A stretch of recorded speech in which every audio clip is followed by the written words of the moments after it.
vamos a ver el día de hoy un tema muy importante y trascendental que está sucediendo. Lo hemos decidido llamar una nueva experiencia, más que plantearla como si algo a retar, es una nueva experiencia, es algo que siempre estamos teniendo y lo vamos a continuar. Ya llegó y no se va a ir. Igual que cuando pasó con influenza, pues llegó para quedarse. Lo que vamos a saber es qué hacer. Ahorita hay muchas expectativas. Vamos a ver el día de hoy de qué nos habla este virus, y en la par que vamos viendo lo del virus, vamos a ir sabiendo exactamente cómo irlo tratando para evitar los errores humanos que sí se puede evitar. Cuando hablamos sobre agentes patógenos, me imagino algo así. Algo nuevo, algo que no sé dónde está, qué es lo que va a pasar. Pero para que yo pueda conocerlo, pues necesito documentarme. Es así que entonces entendemos otra cuestión. Ahorita son épocas de mucha información, y una de las vertientes en cuestión de otro tipo de ciencias dicen que algo pasa en los años 20. Para 1320 fue la peste negra. Para 1520 encontramos la viruela. Para 1620 una enfermedad desconocida. No supieron qué pasó, pero se llevó a una gran población. Para 1720 vino una plaga en Marsella. En 1820 llegó cólera. 1920 la peste neumónica, y ahorita nos toca 2020 coronavirus. Hay que entender que es, primeramente, para que podamos hablar de pandemias, 5 terminaciones. Una, la endemia es algo que está constantemente, se está dando. Un virus, una bacteria, un virus que está constantemente en zona de trabajo. Un ejemplo, por decirlo, pues entonces sería la varicela. El brote es una serie de casos en un grupo determinado, en un lugar específico de un mismo patógeno. Eso es cuando hablamos de un brote. La epidemia es demasiados casos en otras zonas. Entonces, un ejemplo que lo que estamos pasando ahorita es sarampión. Y finalmente hablamos de las pandemias. Cuando hablamos de pandemias, quiere decir que esta serie de casos, esta serie de enfermedades, ya ha salido más allá de 2 o 3, inclusive hablamos de países. Por eso es que se dio primeramente una alerta epidemiológica. Se nos notificó que en China ya había demasiados casos. Finalmente agota toda China, sale a otro país, y entonces se nos dice pandemia. Entendamos una cosa muy importante: los coronavirus siempre han estado acá. De hecho, nos provocan el 10 a 30% de los procesos gripales que tenemos, y no los tenemos en cuenta. Simplemente pasan, los dejamos y no es algo que tomemos muy en cuenta. Si nos tamizaran, tal vez algunos diéramos positivo, pero ellos siempre han estado. ¿Por qué habíamos hablado del concepto de epidemias y endemias? Porque las epidemias más recientes se dieron en el 2003, nuevamente China, y ahí les da el síndrome respiratorio agudo severo, conocido como SARS. Como fue el virus, se llama coronavirus, lo ponen COVID. Esto se llevó 650 personas, y se dice que la forma de transmisión fue a través del murciélago y que muerde a la civeta. La civeta es una especie de felino que se consume el café, aparentemente le da un buen aroma y es un café muy caro. Aquí la siguiente fue en el 2012. Esta se da en el Medio Oriente y se llama MERS. Sigue siendo un COVID. Y se fueron 800 personas. Y la transmisión fue a través del dromedario. La nueva cepa, que es la que está circulando ahora, que hasta este momento, cuando se da la alerta, no se sabía más de él. Se dice que esto ocurre a través de la transmisión del pescado. Ocurre en Wuhan, aparentemente se consume un pescado y comienza la diseminación hacia los humanos.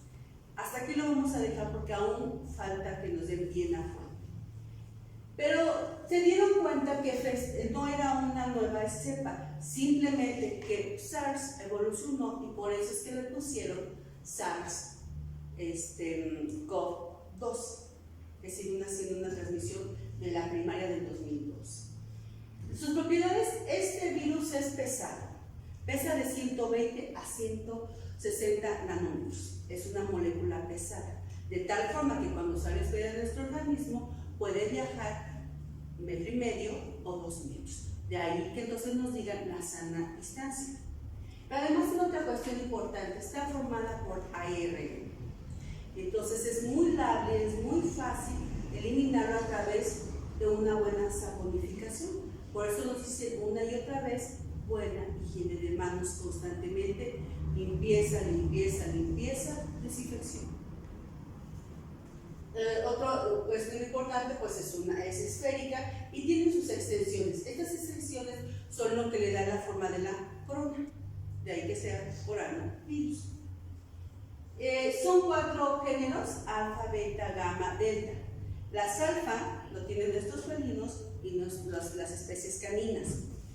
Las beta es la que padecemos los humanos, los gamma y los delta, las gamma los tienen los mamíferos cuadrúpedos y los delta los tienen las aves. Entonces, este también tiene una probabilidad positiva, de ahí la fácil adherencia cuando se empieza a unir al nemocito. Y bueno, ya explicamos que sus condiciones son puntiagudas. En este sentido, entonces, su constitución es lo que se hace que se fije rápidamente al nemocito. La glucoproteína es la llave. Esas extensiones que tiene forman la llave. Cuando encuentran a la enzima convertida de la angiotensina, entonces funcionan como una cerradura. Da la llave, encuentra a la cerradura, hace clic, da la entrada y empieza la replicación. Al hacer la replicación es cuando comienza entonces el proceso infeccioso y comienzan las manifestaciones ya propiamente de la enfermedad. Volvemos a repetir, del 30% de las gripes que tenemos son por adenovirus. La transmisión es a través de la secreción de las personas enfermas. Recordando que es una molécula grande, entonces sale expelida y entonces esta viaja 1 metro, 1,5 metros y puede quedarse en el medio ambiente. De ahí la importancia de limpiar, limpiar y limpiar. Si no lo hacemos, vamos a estar transportando. Es algo importante, no todas ni todos deben de traer la mascarilla facial, la convencional, que es la de 3 capas. La alta eficiencia la usamos cuando ya estamos con el paciente y vamos a empezar a hacer manipulaciones, porque es ahí donde nos va a hacer los aerosoles, no antes. Entonces, muy importante que tengamos la mascarilla facial convencional, la voy a poder portar a 100, 200 metros de donde está mi paciente y no voy a tener un problema. Salvo que el hospital o que ya nos digan pasamos de una fase 3 a una fase 4, entonces sí anduviéramos todos con la mascarilla convencional, pero no la de alta eficiencia, para que no la andemos portando en lugares que no nos corresponden. De otra forma, entonces creamos otro tipo de situaciones. Otra cuestión importante es que se ha visto que también puede ser una transmisión fecal, ano, mano, boca. Entonces, por eso insistimos nuevamente en higiene de manos. Se inactiva fácilmente ante la presencia de jabones y el uso de los alcoholes. Los alcoholes tienen que ser isopropílico, etílico, concentraciones van del 60 o bien hasta el 80%. La siguiente. ¿Por qué les pongo esta? Es muy importante. Los alfa lo tienen, nuevamente repetimos, las mascotas, y en estos son los caninos y son los felinos. El que ellos lo tengan no quiere decir que nos van a pasar sus alfa, ni nosotros les vamos a pasar los beta. Hay un caso que se dio en España donde aparentemente la dueña le pasó, la transmisión se la hizo a su gato. Solo se mencionó, hasta ahorita no hay un fundamento como tal, pero se los comento. Los perros se van a dar cuenta porque hacen procesos diarreicos. De ahí la importancia que les lleven cada año a vacunarles contra sus 7 vacunas. Y en el caso de los felinos, simplemente desarrollan gastroenteritis, no hay forma, no hay vacuna, y lo único que pueden hacer es no hacinamiento, no más de 2 gatos, porque entonces los van a enfermar. Entendido entonces esta situación, vamos a ver cómo nos va a empezar a dañar. Habíamos hablado que la molécula tiene glucoproteínas. Esa proteína que se llama S es la función de la llavecita. Va a ir a buscar directamente a la enzima convertidora de angiotensina 2, se va a fijar, van a hacer clic y empieza la filtración de las células. Cuando entra, entonces se adueña de toda la maquinaria de la síntesis y empieza la replicación. Cuando ya es la replicación, entonces va comiendo, se va acabando el alveolo y es cuando comienza un proceso de deterioro de nuestros pacientes. ¿Cómo lo hace? Dijimos que entonces puede ser la transmisión de expulsión o la otra, la transmisión fecal. Al ser expulsado, el coronavirus busca rápidamente los pulmones. Casi siempre va a estar más rápido hacia el lado izquierdo por la ramificación, pero este virus no discrimina, le gusta a ambos, pero casi siempre todo se va hacia el lado izquierdo de forma rápida. Una vez que ya entró y se depositó, busca el alveolo. Al encontrar los neumocitos, encuentra su primer detalle, que es el neumocito de forma inmediata lo ataca y se dice ese neumocito de tipo 2. Cuando es detectado cualquier patógeno, se liberan los mecanismos de defensa. Citoquinas, entran los macrófagos y entran en acción los neutrófilos. Todo eso, recordemos, es el sistema de protección ante la presencia de cualquier patógeno y se despiertan los sistemas de defensa. Cuando han actuado esto y lo detectan, entonces los macrófagos empiezan a liberar las interleucinas, interleucina 1, la 6 y el factor tumoral de necrosis, el alfa. Todo esto, entonces, esta información cuando ya se ha hecho, le llega al capilar y el capilar le envía la información al cerebro, que están actuando sus sistemas de defensa. Entonces lo que él va a hacer es aumentar la temperatura, lo que va a llevar al paciente a la quiebre. De ahí la importancia de un primer dato. Cuando eso sucede, entonces entran en acción nuestros neutrófilos y entonces convertidos hacen la reacción de las proteasas. Para esto, a nivel del neumocito, lo que va a empezar va a ser la replicación del virus, porque va a empezarse a mezclar. Cuando ya dijimos que entonces encuentra la glucoproteína, encuentra a la enzima convertidora, hace clic, da la entrada y aquí es donde se ha probado un medicamento, un antivirus que se llama la cloroquina, porque aparentemente lo que quieren es evitar la replicación. Esto, recuerden que no hay tratamientos establecidos, solo son cuestiones que se han ido haciendo como para limitar la replicación, pero no hay un tratamiento específico. Cuando ya ha hecho esto, empiezan entonces a actuar los ribosomas y se empieza a hacer la translocación. Y entonces empiezan a mezclarse las proteínas y es aquí donde meten el segundo medicamento para evitar que continúe la replicación, Rinotavir, y a nivel de China les dio un buen resultado.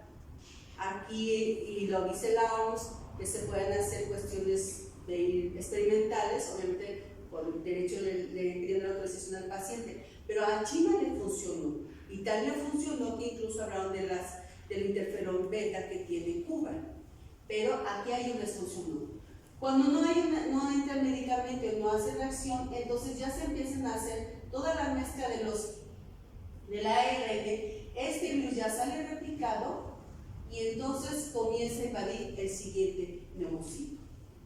Nuestro cuerpo, ¿qué hace cuando empieza a sentir es esa sensación?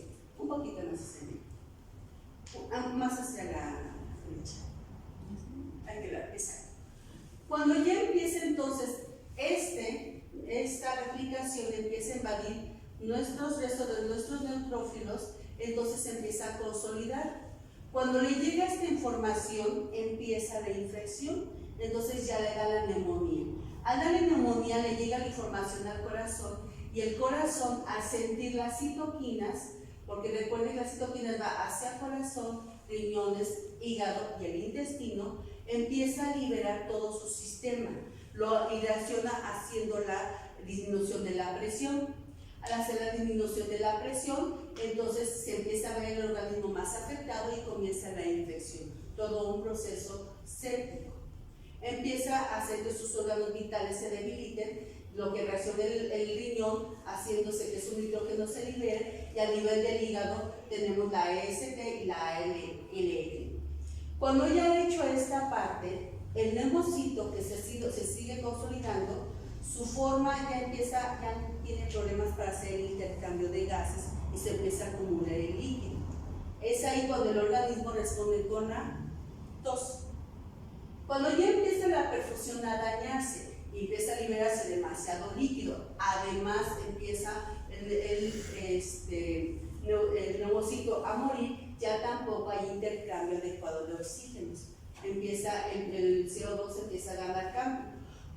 Cuando hace esto, entonces se empieza a colapsar, se empieza a ver el problema respiratorio, y de ahí que los veamos con el problema de la disnea. ¿Por qué les marqué estos 3 puntos? Porque son los 3 puntos y que hacen nuestros pacientes graves. Por eso es la definición operacional de la fase 1, la fase 2, y en la fase 3, bueno, se va a seguir manteniendo esta definición. Pero todo esto es el proceso que sigue COVID, que sigue el coronavirus cuando entra en nuestro organismo. Si nosotros entendemos todo este procedimiento, es como se ha ido manejando, pero no hay un tratamiento específico. Teniendo entonces entendida esta parte, lo que vamos a hacer es recordar: el 80% de la población va a ser asintomática. El 15% de ellas son los que se van a ser detectados, pero se van a quedar en sus casas. Al menos que cuando veamos, cuando ya empieza con la disnea, con una enorme dificultad respiratoria, es el 5% que vamos a recibir en nuestras unidades médicas. Es a lo que tenemos que trabajar para no hacer reconversión, no tener el 80% y el 5% a sus casas. De ahí la importancia de recordar la sana distancia, quédate en tu casa. El virus se mueve con las personas, con el movimiento. Si no encuentra personas, no encuentra movimiento, pues se va a quedar estancado. Pero si nos seguimos moviendo, vamos a reconvertir el 80% hacia los hospitales. Las personas que se quedan en su casa, que son detectadas, aparentemente no tienen más problemas más que la tos, que es seca, con la fiebre, y todo es sintomático. No hay antibióticos. ¿Quién le va a dar posiblemente un antibiótico? El paciente que va a llegar a la unidad médica, el que ya tiene la UCI y el que ya cayó en un shock séptico.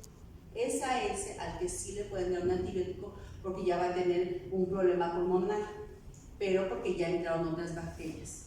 No es porque sea un tratamiento de primera, no, así no deben de ser tratados. Obviamente, al complicarse, pues entonces fallan los órganos, y ya vimos por qué, por las citoquinas. Entonces, lo que sería interesante es, si ustedes observan un ataque de secreción de citoquinas, es que ya se está agravando este paciente por esta relación. Tienen que tomar otra serie de datos o de laboratorios. Los más importantes sigue siendo la leucopenia. Entonces, no solo la PCR es el método de oro, también hay que tomar otra serie de datos, otra serie de laboratorios para detectar a tiempo, porque ya vimos cómo va esa cascada. Entonces, de ahí la importancia de ir tomando otros tipos de laboratorios. Esta es la evolución de cuarta dimensión que les llaman. Este paciente al cuarto día tiene aproximadamente el 20% de su pulmón, ya con el problema. Al octavo día prácticamente el 20% es el que está funcionando. De ahí la importancia de detectarlos aquí. Cuando este paciente llega aquí tiene dos opciones. Si su sistema inmunológico responde muy bien, salen, ellos salen. Pero si su sistema inmunológico está muy debilitado, seguramente es el paciente que se va a seguir agravando, y entonces el resultado no va a ser muy positivo para el paciente. Esto se los pongo porque para que vean de dónde sale la definición operacional. Pero aquí la cuestión más importante es lo que sucede con España. La definición operacional salió por los reportes que hicieron los países europeos. Lo que más detectaron fue fiebre, la tos seca y la molestia de garganta. También recordar, no todas las que tengan o tengamos dolor de garganta estemos pensando en un problema respiratorio, no. Pero ellos detectaron una alta frecuencia y van a ver que con ellos son los datos más frecuentes. Para España pasó la fiebre, la tos, y ellos pasaron rápidamente a la dificultad respiratoria. Problemas digestivos, ellos tuvieron diarrea.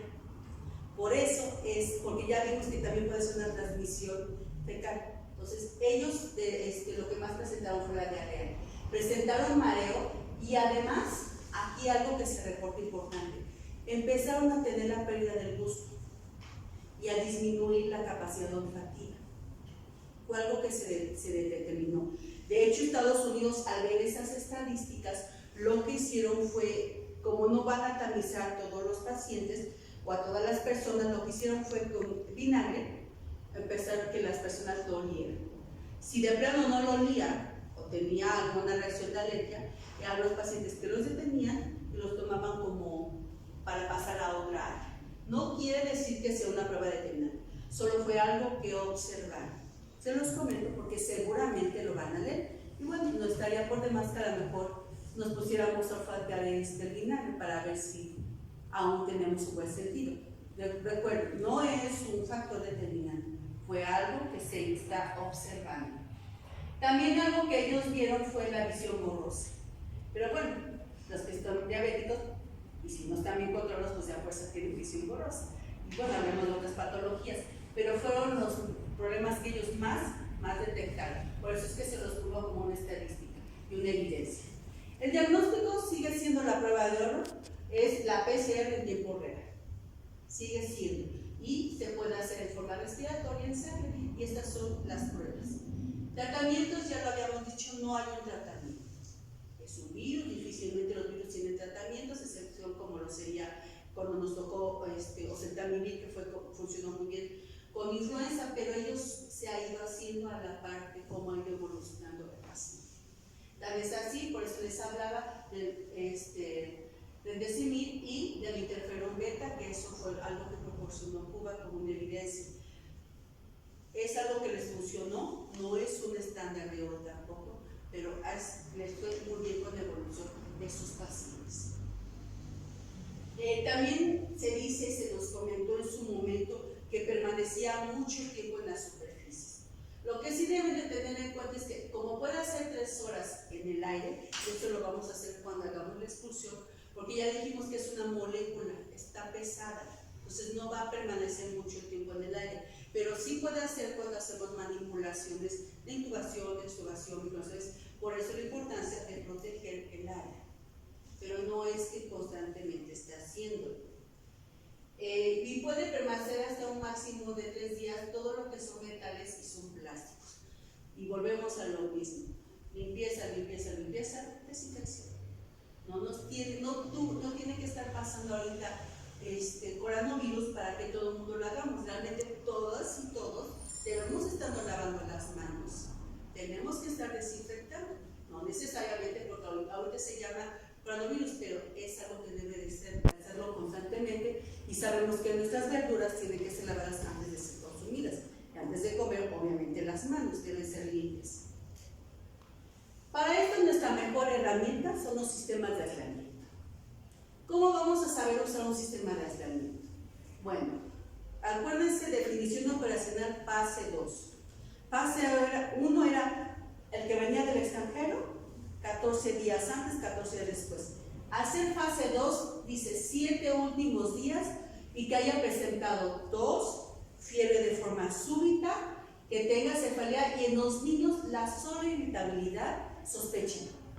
No hay más. El niño no les va a decir me duele la cabeza, el niño que esté irritable, aunque bueno, ahorita hay muchos niños irritables en su casa, ¿verdad? Pero bueno, la sola irritabilidad sí la pueden sospechar en un niño. Además, que tuviera disnea, mialgias, artralgias, odinofagia, rinorrea, conjuntivitis y dolor torácico. Para la definición operacional de México no está contemplada la diarrea. Sin embargo, sí la pusimos en esta presentación por la frecuencia que estuvo en España, pero no es parte de la definición operacional de la fase 2. Solo es para un contexto y no lo quieran de vista. La confirmatoria, pues el estándar de oro es la PCR en tiempo real. Y a nivel del país está el INDE, y aquí en México, bueno, en Puebla ya nos autorizaron, que es el laboratorio estándar de salud pública. ¿Quiénes son los grupos de riesgo? Casi siempre los mismos, la mayoría de cuando hay algún tipo de problema.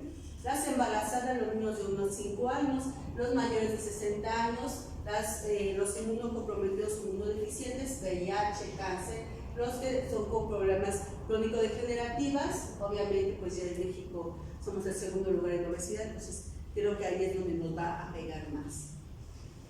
Entendido entonces esto, si ustedes vieron al principio de la presentación, todos estos son coronavirus. Hay uno verde, azul, amarillo y rojo. Pues la Secretaría, que es muy hábil en esta parte, los puso así intencionalmente para hacernos recordar los sistemas de aislamiento. ¿Por qué? Tenemos la tarjeta verde, la tarjeta azul que nos previene la vía aérea, la amarilla que es la de contacto y la roja la estándar. Y esta deberíamos usarlo, sepamos o no los diagnósticos de nuestros pacientes. Se nos olvida. Pero si la vigilamos, todo lo que dicen las otras tarjetas están ahí. Nos dice siempre, vigile de manos. El uso de la mascarilla facial si va a ser salpicaduras, el uso de los lentes, una mascarilla de las deficiencias si va a ser muchos aerosoles o de convención y no recapuchino. Y obviamente la bata se van a salpicar. Necesitamos que estemos poniéndonos nerviosas ahorita o nerviosos porque llegó el paciente. Pues no, porque ya lo hacíamos. O sea, esto sí es nuestro estándar de oro y no debemos de nunca olvidarnos. No tienen que estarnos diciendo higiene de manos porque en teoría ya lo estamos haciendo. Esto es el estándar. Ahora, regresando a en específica, estas dos, ¿cuál es la diferencia entre ambas? El peso de la molécula. Si es mayor a 5 micras, quiere decir que viaja metro, metro y medio, 2 metros hablando de coronavirus. Si es menor a 5 micras, queda suspendido en el ambiente 1 hora. Todas las personas que transitemos por ahí seguramente la vamos a aspirar y se va a depositar. Esa es la diferencia entre estas dos tarjetas. ¿Por qué estamos usando las mascarillas de alta eficiencia o N95 o N90 o la N100? Porque estamos haciendo aerosoles y estamos a más de una distancia de 1 metro con el paciente, ahí lo usamos. Si ya nos vamos a más de 100 metros, lo que necesitamos es una mascarilla convencional de 3 capas o de 2 capas. Esa es la diferencia entre estas dos mascarillas. ¿Por qué además estamos usando guantes? ¿Por qué la estamos tomando de contacto? ¿De qué dijimos? Que viaja, ¿verdad? Que puede estar desplazando. Entonces la importancia de los guantes. Pero algo aquí muy importante tienen que recordar. El uso de guantes no omite la higiene de manos. Esa es una regla y ya lo sabemos. Los guantes suelen darnos una falsa creencia de seguridad. Aunque aún los usen, tiene que hacerse lavado de manos antes de ponerlos y después de quitárselos. El siguiente, por favor. Bien, este es el plan estratégico. ¿Cuál es? Entonces, si ya vimos que es sensible a la limpieza, pues no hay más que pensarlo, ¿verdad? Otros dos, por favor. Higiene de manos. Eso es todo. La saponificación a tener RNA es muy sensible. Entonces, estar haciendo higiene de manos es lo que nos va a limitar esta parte. Ya sea que decidan hacerla con agua y jabón o hacer el uso de los alcoholes, recordándonos siempre los 5 momentos, y de hecho lo hacemos con la población. Antes de tocar al paciente, o sea, antes de que entren a su casa, antes de que coman, antes de que saluden. Después del contacto con fluidos, pues después de ir al baño, después de tocar a las personas, tenemos que hacerlos. Antes de realizar un procedimiento invasivo, o sea, antes de que vayan a sanitario, inclusive deben de hacerlo. Después del contacto, después del contacto con la piel del paciente. O sea, después de que saludan a todo el mundo en mi casita, vuelvo a hacer mi higiene de manos. y después del entorno de la unidad del paciente. En mi casa, pues cuando entro, cuando salgo. Entonces, lo mismo que hacemos en el hospital, tenemos que decírselo a las personas, a nuestra población, y de hecho lo hacemos. Por eso los equipos de la Secretaría en esa parte van enfocados. Entonces, vean cómo si estamos actuando lo mismo que hacemos en los hospitales, en las clínicas, o en los centros de salud, lo hacemos en nuestra población. La otra, y volvemos a lo mismo, limpieza, desinfección. Y cuando así se puede, esterilización. Y por lo menos una vez en su turno, limpiarlo todo.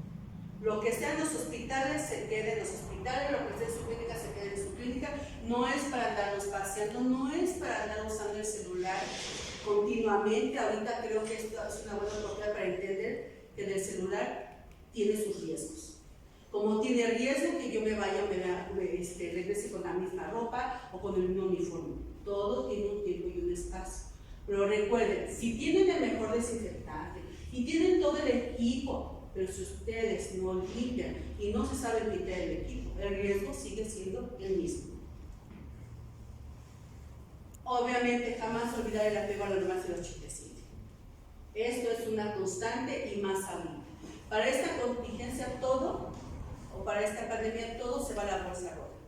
Hay que recordar que todos los sólidos se van a bolsas rojas, todos los líquidos a contenedores rígidos, salvo los punzocortantes, que son los únicos sólidos que se van a un contenedor rígido. El manejo de expresiones es muy importante porque recordemos que hay una transmisión, pudiera ser. Entonces la limpieza debe ser constante. Toda la ropa se va a ir a bolsas y se va a dar un desecho especial. Y si tenemos la oportunidad de ser desechable, pues adelante, pero como vamos a estar más enfocados a estar el reuso, pues entonces que todo se vaya a bolsas. Cuando se traslade el paciente, las unidades que tengan la oportunidad de un elevador, pues tendrán que designar un solo elevador. Y si no, bueno, si no va a ser de un solo piso, pues no hay problema. Cuando el paciente tenga que ir a otro lado y si el paciente no está con un soporte ventilatorio, pues poner una máscara de eficiencia. Y si no, bueno, irlo con el ventilador. Y siempre marcar un camino. Es muy importante que hagan una especie de circuito, me robo las palabras, una especie de circuito para que sepan por dónde tienen que ir. No tienen que estar cruzando lo mismo, es como el quirófano. Entra el paciente, sale a la sala, regresan y no todo el mundo nos estamos para cruzar. Tenemos que respetar esas partes. Lo siguiente también es el material y el equipo es de uso exclusivo de los pacientes. No se compara. Obviamente hay que estarlos limpiando. Hay algunos aparatos, algunos motores que no soportan el contacto con los clorados, entonces tendrán que hacer uso de los alcoholes. La ventilación mecánica, preferentemente la pegamos a los circuitos cerrados y que todos nuestros ventiladores tengan igual su sistema cerrado.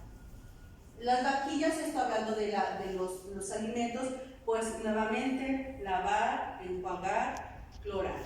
Recuerden, jamás hay combinación de clorados con los detergentes porque el cloro es inerte. Tienen que tener una dilución específica hay una serie de reglas, pero rápidamente es lo que ya nos ha dicho, 10 mililitros de cloro por 990 de agua, se hace la dilución y se sumerge. Por 15 minutos se sacan y así sí pueden decir que se desinfectó. Si lo mezclan, ya se pierde la eficiencia del cloro. Si ocurre el fallecimiento, ya también está el protocolo de que es el emplayar, en automático. Se tiene que emplayar, hasta ahorita estar en fase 2, pues el cuerpo puede irse a la funeraria, pero si entramos a una fase 3 a una fase 4, ya no aplica, ya prácticamente es incineración. La otra siguiente estrategia, y esto ya tienen que plantearlo cada quien en sus unidades médicas, a este espacio, a este tipo ya tienen que tener los protocolos.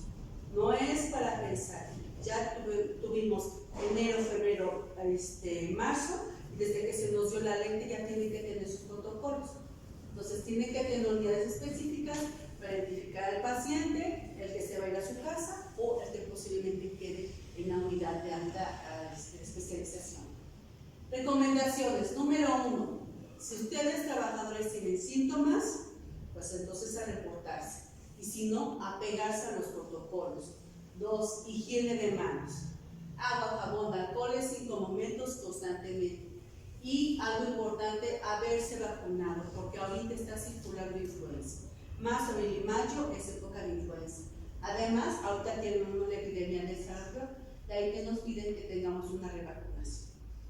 Mínimo también tiene que haberse puesto hepatitis y tener la constante de estarse vacunando con tétanos cada 10 años. La capacitación es la medida más importante.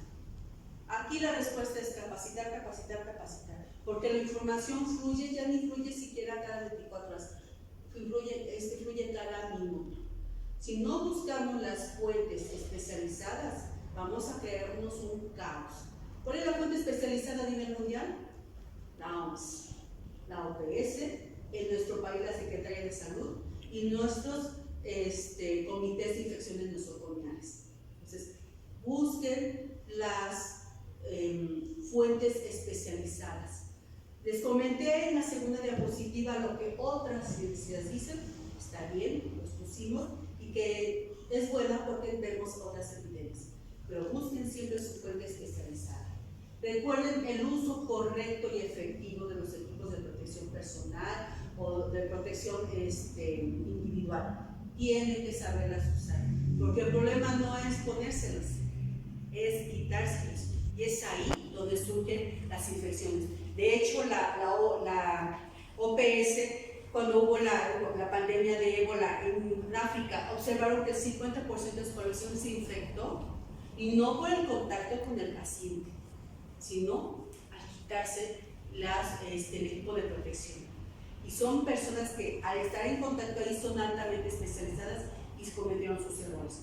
Por eso ellos dicen que a veces, deben saberlos quitárselos, porque puede ser aquí el mayor riesgo.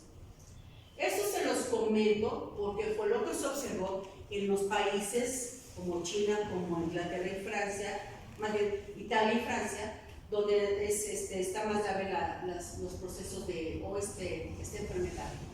Ellos hablan de que todo lo que toquemos se queda en los trabajos, y eso no tampoco nos podemos decir. Sabemos que trabajar en unidades médicas siempre hay un riesgo porque hay microorganismos en todas partes. Entonces, lo que es en unidad médica se queda en unidad médica, no es para transportarlos. De ahí la importancia de recordar, no irse con uniformes, la bata no es para irnos a hacer compras ni andar fashion en la calle con los uniformes. Tenemos que entender que hay un lugar y un uso para nuestra ropa, para nuestros instrumentos de trabajo. No es llegar con el quirúrgico, sacarme del coche y me meto a la cirugía. O sea, eso, pero ni aquí en la China funciona, ahora sí que ni aquí en China. Tienen que saber cuándo se usan. Y lo que está en los hospitales se queda en los hospitales y tienen que desinfectarlos. Y si hay el celular, que ahora nadie vive sin el celular, pues por lo menos pongan ese plástico que parece como, es muy delgadito, por lo menos póngaselo y lo desinfectan. Y si pueden, eviten el uso. Otro cuestionamiento que ellos proponen es el calzado. Y de hecho lo van a ver cuando se trabaje lo del equipo de protección, que se hace una protección al calzado. Toda la ropa, obviamente, voy a decir, lo que sale, más bien, no tienen que andar con los uniformes en todas partes. El uniforme es cuando estoy en mi área de trabajo. Me retiro, el uniforme me lo quito. No puedo andar pasando mi uniforme. Sigue. Nuestra mejor herramienta, higiene de manos. Higiene de manos, ya sea, vuelvo a repetir, con agua, jabón, con alcoholes en los 5 momentos. Hablando de cuál es la diferencia entre que usemos agua, jabón y usemos los alcoholes. El tiempo. El tiempo para el agua es 60 segundos y para cuando usamos los alcoholes son de 20 a 30. Incluso invitamos a nuestra población a que lo haga. Otra diferencia es que ni mojamos, ni enjuagamos, mucho menos nos secamos hablando de los alcoholes. Lo que les voy a pedir ahorita que todas y todos hagamos es simular el punto al frente al lavamanos. Lo vamos a hacer rápidamente para que se nos quede. Ustedes van a simular los alcoholes, yo voy a simular al frente al lavamanos. Entonces abrimos la llave, tomamos las manos, voy a usar me pongo el jabón Y empezamos, palmas, 5 veces. 1, 2, 3, 4, 5. Vamos al dorso. 1, 2, 3, 4, 5. El otro dorso. 1, 2, 3, 4, 5. Entrelazamos 5 veces. Luego cruzamos. El objetivo son nudillos y son nudillos. 5 veces. Abrazamos. La OMS nos había dicho que hiciéramos un barrido. La nutrición lo lanzó y se lo aprobó la Secretaría es hacer como una especie de tornillo, porque esta zona se queda. Entonces vamos a tomar la técnica que la nutrición ya hacía desde hace 15 años y vamos derecho o mano dominante y la otra. La siguiente fue el puño, también desde la nutrición, también lo vamos a tomar como referencia por la evidencia y finalizamos con la punta de los dedos. Y digo punta de los dedos porque la uña no va más de 0.5, no debe de regresar el hecho uñal. Así que si nos gustan traer uñas largas, pintadas y bonitas, pues eso está muy bien si no son parte de la Secretaría y más bien del Centro de Salud. Y si son, pues a quitárselas. Ustedes finalizan el alcohol, yo voy a terminar el ritual frente a las manos. Puedo enjuagarme de la misma forma, es aceptable para evitar que me quede. Tomo la toalla, de acuerdo a lo que nos marca la OMS, es tomar la toalla y hacerme el secado. Podemos tomar la toalla y cerrar la llave porque tampoco tenemos mucha agua, ¿sí? Entonces, y desechamos. Tomamos la segunda toalla, la doblamos en 4, secamos la palma, el dorso, me voy al siguiente dorso y desecho. Y he terminado el procedimiento que son manos limpias. Esta es la protección, solamente la voy a mencionar, van a ver el procedimiento más adelante. Y bueno, pues nos encantaría andar todas fashion, ¿verdad? Hubiera burbujitas así, andar todas hermosas, o una enorme burbuja para que me marcara mi sana distancia. Pero la verdad es que esto no sucede, y creo ahora que más van a andar sencillas que formar parte de la estadística de mortalidad. La OPS nos marca 4 momentos para el uso correcto de los equipos. 1, cuando van a hacer el triage, están a una distancia de su paciente y nos piden nada más higiene de manos, uso de mascarilla convencional, no la de alta eficiencia. La siguiente es cuando van a hacer el muestreo. Quien vaya a hacer muestreo, entonces ahora sí, manga larga, mascarilla de alta eficiencia, o como ustedes las conocen como la del 95, las gafas o pierna careta. Cualquiera de las dos opciones es lo ideal y el uso de guantes. Si es un paciente sospechoso, pero no voy a entrar a más de 100, 200 metros con él, entonces vuelvo a mi mascarilla convencional. Y puedo andar portando obviamente mi protector. Si ya voy a hacer aerosoles con mi paciente, es decir, lo voy a manipular ya más directo, entonces hago uso de la mascarilla de alta eficiencia. Esto es lo que nos dice la OPS y se los digo por lo que les comenté. Han visto las desinfecciones más cuando se retiran el equipo que al no tenerlo. Ya solo por mencionar, gorros, las mascarillas en el momento que estén viviendo, el uso de guantes, la bata larga, el siguiente par de guantes, las botas y la careta. Eso se lo doy rápidamente porque les van a dar la colocación y la secuencia del equipo. Las siguientes, por favor. Las secuencias las van a ver en un momentito más. Esto lo hice también la OPS. No es algo que no queramos que usen. La OPS te dice claramente, solo las personas que tienen síntomas portan la mascarilla convencional. Las mascarillas de alta eficiencia tienen que ser usadas cuando tienen COVID. Porque recuerden que SARS es el virus, COVID la enfermedad. Es muy específica en esta parte la OPS. ¿Cuál es la diferencia? Pues que estas mascarillas permiten un paso, una filtración del 50% y en el caso de las de alta eficiencia solo el 5% permite que entre por ahí algo que no lo alcanza a filtrar. Esa es la diferencia entre ambas mascarillas. Les menciono al doctor Macías, que es un pediatra, un infectólogo muy importante en el país, de alto reconocimiento, incluso si lo quieren seguir, da muy buenas conferencias. Él dice que lo que más afecta y lo que debemos de hacer es abandonar las adicciones.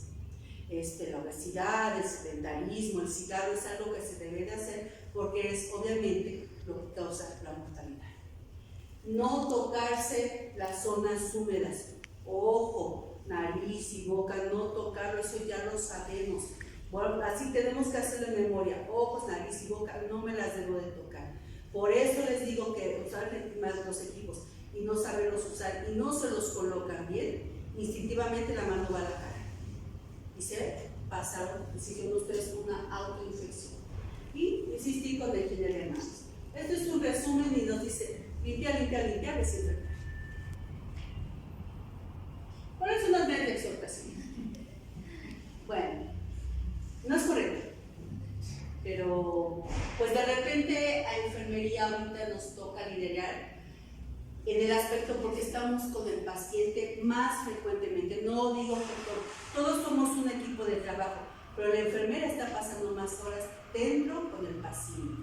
Y todas y todos, aunque no seamos de enfermería, tenemos que trabajar en equipo. Y no necesitamos que nadie nos esté diciendo algo.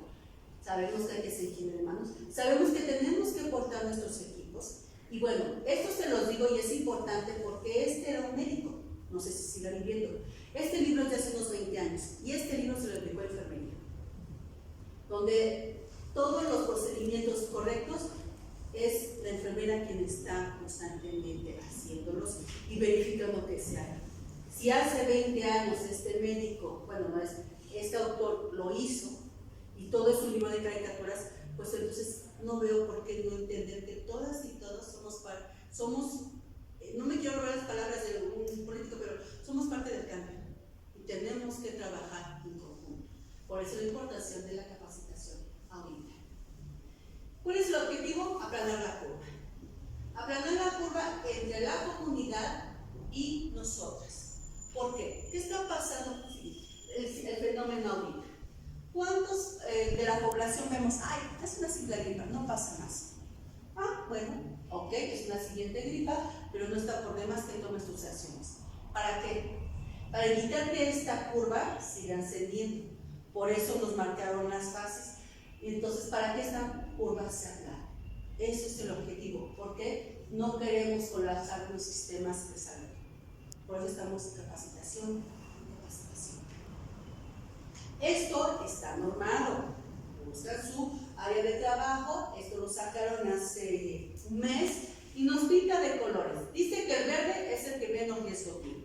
¿Quién tiene menos verde en las unidades médicas? Pues las áreas administrativas, ¿verdad?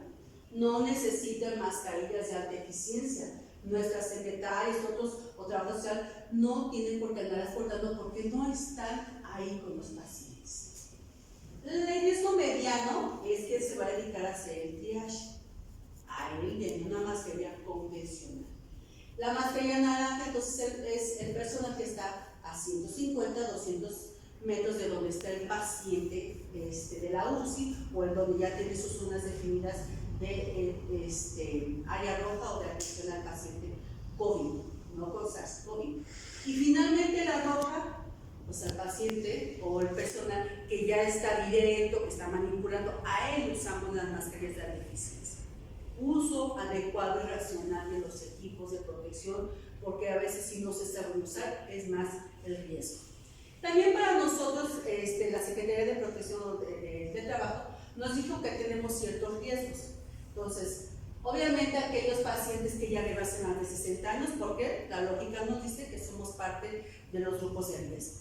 Obviamente, si estás diabético, hipertenso, obeso y además estos dos últimos ni siquiera tienes bajo control, pues estás en grupo de riesgo, pues es mejor preferible no estar donde están las claves rojas. Y si sucediera que como trabajadoras o trabajadores, a pesar de que ya recibimos la información, a pesar de que se nos capacita y leemos, seguimos sin apegarnos, pues bueno, número uno, si usted realiza un procedimiento muy invasivo, endoscopía, intubación, extubación, etc., y ni siquiera se puso la mascarilla de eficiencia, pues usted ya pasa a ser parte de la estadística, ¿verdad? Pero como aquí ya lo vamos a aprender y vamos a bajar en cascada, no va a pasar esa parte. Segundo escenario, Si usted nada más fue a tomar un cultivo y tampoco se puso el equipo, pues pasa a ser otra vez parte de la estadística. Vamos a repetir, no nos va a pasar porque para eso estamos aquí.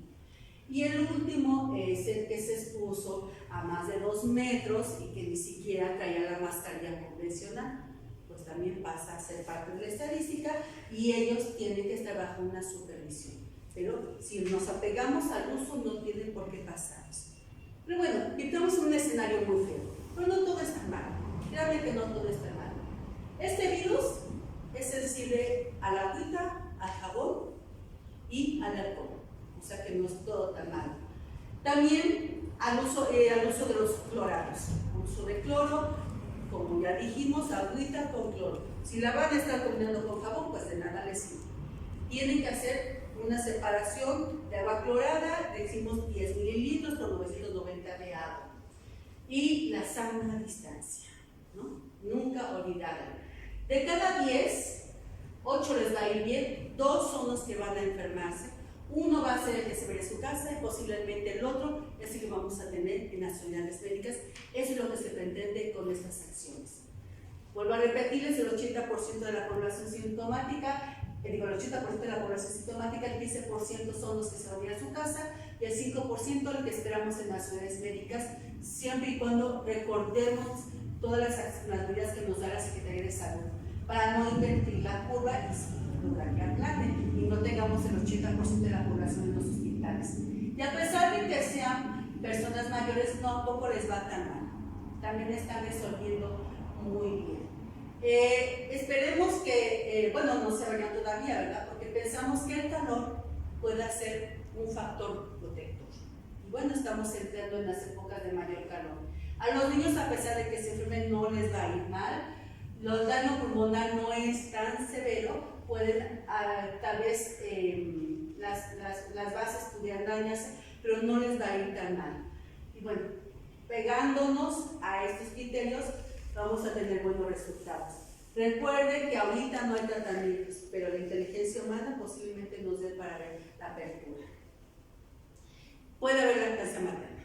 Somos hospitales, somos clínicas que estamos en pro de la lactancia materna. Tenemos que insistir en la lactancia materna. No se ha comprobado una transferencia ni vertical ni a través de la lactancia. Entonces tenemos que insistir en la lactancia materna. Si es una madre que ya se sabe con problemas sintomáticos y está en casa, con que se ponga su mascarilla, hacer higiene de manos, lacta.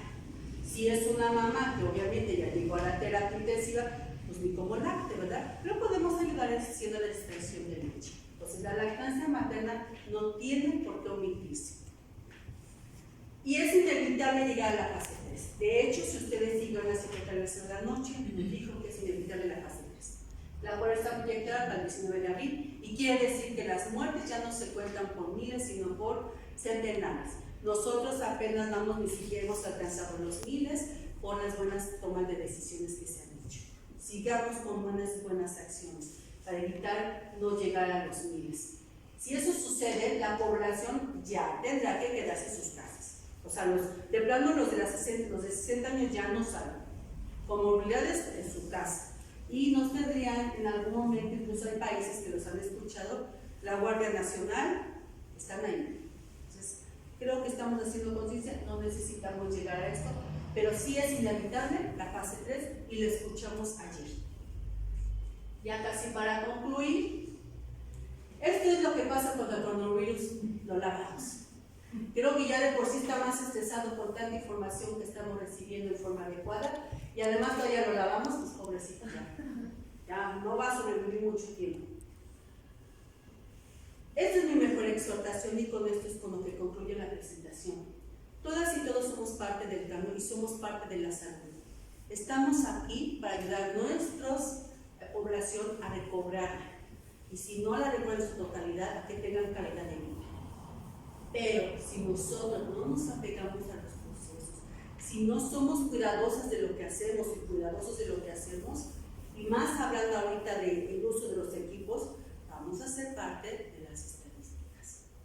Y no solo de movilidad, sino de mortalidad. Y bueno, mi conclusión final es que la higiene de manos es la mejor medida.